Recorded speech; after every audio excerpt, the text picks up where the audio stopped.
Okay.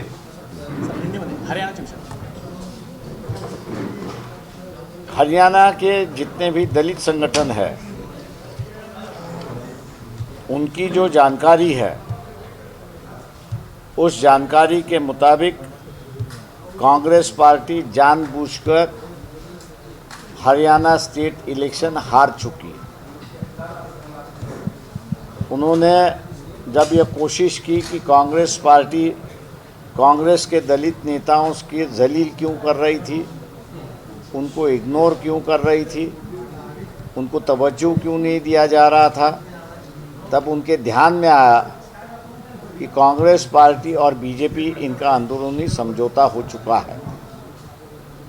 Patiala में कांग्रेस के अध्यक्ष खड़गे जी, सोनिया गांधी जी, राहुल गांधी जी, रॉबर्ट वडेरा जी है, चिदम्बरम जी है, उनके बेटे जो है, उनके मामले पटियाला कोर्ट में शुरुआत होने वाले हैं। और इसी मामले को लेते हुए ये मामले फिर 5 साल के लिए कोर्ट के सामने ना आए, इसलिए कांग्रेस पार्टी ने हरियाणा इलेक्शन में दलितों को जलील करने की कोशिश की, नेताओं को जलील करने की कोशिश की, ताकि उनमें चीड़ आ जाए, नफ़रत की भावना कांग्रेस की तरफ हो और बीजेपी को वो वोट दे। और नतीजा यही हुआ कि दलितों में नफ़रत की भावना आई और उन्होंने बीजेपी को वोट दिया और बीजेपी की सरकार आई। ऐसी एक परिस्थिति है। महाराष्ट्र में आने वाले चुनाव के लिए पार्टी क्या तैयारियां कर रही है? आप चौथी आघाड़ी भी बना रहे हो। हम जो है आदिवासियों को लेके, ओबीसी संगठन जो है उनको लेके एक महास खड़ा कर रहे हैं। 90% तक जांच में कहूँ कि मुझको सफलता मिली है, 10% बाकी है। 2-3 दिनों में जो है वो 10% भी सफलता आएगी और मेरे ख्याल से उस फ्रंट की जो शक्ल है वो हम लोगों के सामने ले आएंगे।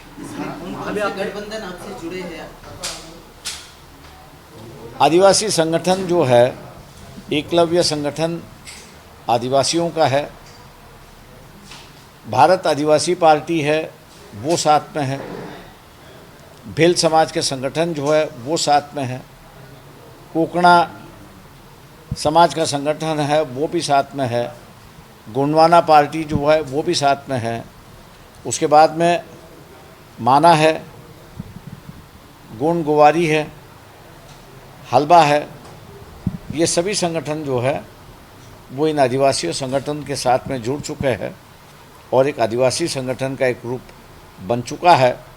उसके साथ साथ ओबीसी संगठन का भी जो रूप यहाँ पर बन रहा है, मैंने जैसे कहा कि 90% कंप्लीट हो चुका है, 10% है। इन 2 दिनों में वो हो जाएगा और एक ऑल्टरनेटिव फ्रंट हम जैसे कहते हैं, वो एक ऑल्टरनेटिव फ्रंट के रूप में हम लोगों के सामने पेश आएंगे। अभी आपने कहा कि महाराष्ट्र की सभी पार्टियां जो है वो मराठा पार्टियां है, क्या आपका आकलन है?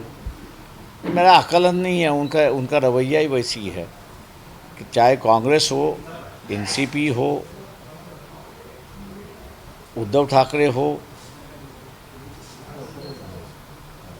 इन सभी पार्टियां जो है, इनकी शक्ल जो है, या जितने भी आयाराम गयाराम का जो राजकारण हुआ है, या आयाराम गयाराम का राजकारण आमदारों का हो या कार्यकर्ताओं का हो, ये सभी मराठा समाज से जुड़े हुए हैं।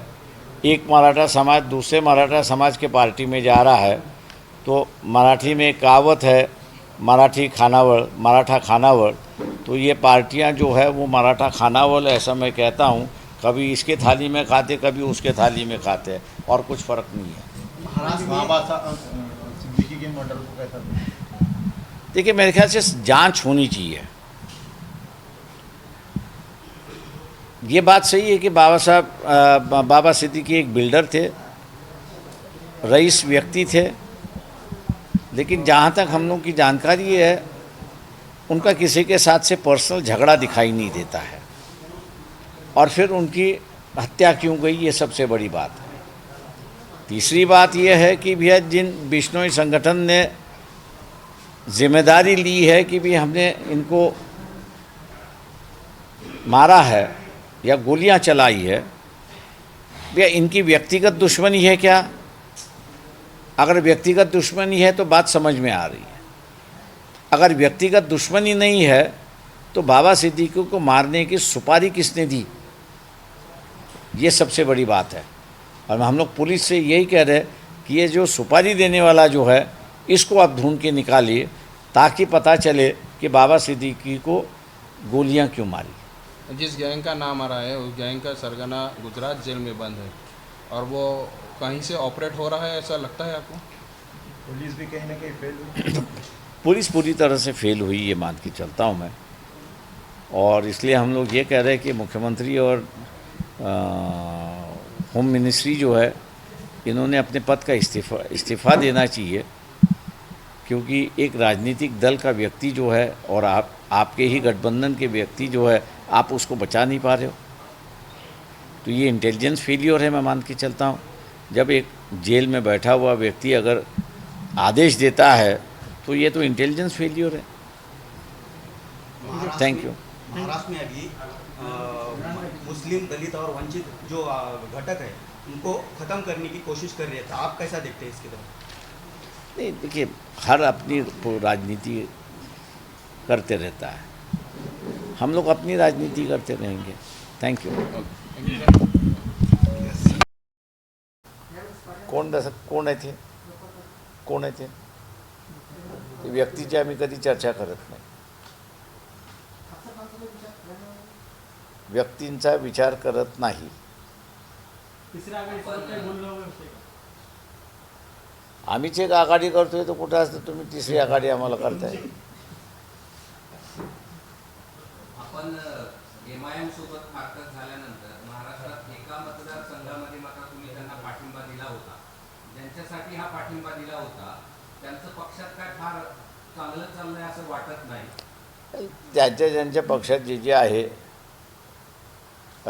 ते त्यांनी बघावं. तुम्ही 2019 बोलताय,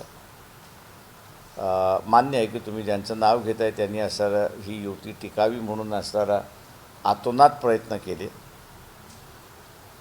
आणि त्यांच्या त्या प्रयत्नाचं कदर करत आम्ही असं म्हटलं की उमेदवार नाही आणि पाठिंबा राहील हे आम्ही जाहीर केलं होतं। थँक्यू। तुम्ही फोनवरून चर्चा पण झाली असं मला गफार कादरींसोबत तुम्ही चर्चा पण केली की कशाबद्दल? गफार कादरींवर अन्याय पक्ष नाही बाबा, आमच्या पक्षात नाही, आमच्या पक्षात जागा नाही आहे त्या मतदारसंघात, एवढं सांगतो। बसले तिथे